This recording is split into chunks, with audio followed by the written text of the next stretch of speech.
মাঝে বেশ কিছুদিন শোনা গিয়েছিল তাদের বিচ্ছেদের গুঞ্জন, তবে সেসব ছাপিয়ে এবার চাউর হলো রায়হান রাফি তমা মির্জা নাকি চুপিসারে বিয়ে করে সংসারও পেতেছেন। সোমবার ছিল রায়হান রাফির জন্মদিন। দিনটি একসঙ্গে উদযাপন করেছেন পরিচালক ও নায়িকা, সঙ্গে ছিলেন রাফির মা। অনেকটা পারিবারিক আবহ বিরাজ করছিল। সেসব ছবি ঘুরে বেড়াচ্ছে সামাজিক মাধ্যমে। এই ছবি ছড়িয়ে পড়তেই তাদের মধ্যকার বিয়ের গুঞ্জন এখন সোশ্যাল মিডিয়ায় ভাইরাল।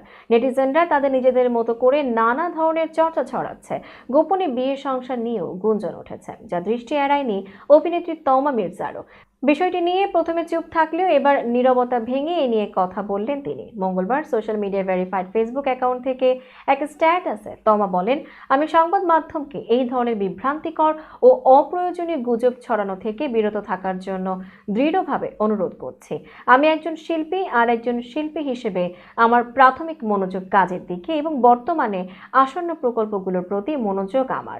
তবে যারা দায়িত্বশীল এবং সততার সঙ্গে সংবাদ পরিবেশন করেন তাদের সম্মান এবং পেশাদারিত্বের জন্য তাদের প্রতি কৃতজ্ঞতা প্রকাশ করছি। প্রসঙ্গত, নির্মাতা রায়হান রাফির পরিচালনায় খাঁচার ভেতর অচিন পাখি ওয়েব ফিল্মে প্রথমবার অভিনয় করেন চিত্রনায়িকা তমা মির্জা। তারপর 7 নম্বর ফ্লোরে দেখা যায় তাকে। সবশেষ সুড়ঙ্গ সিনেমায় দেখা গেছে এই অভিনেত্রীকে।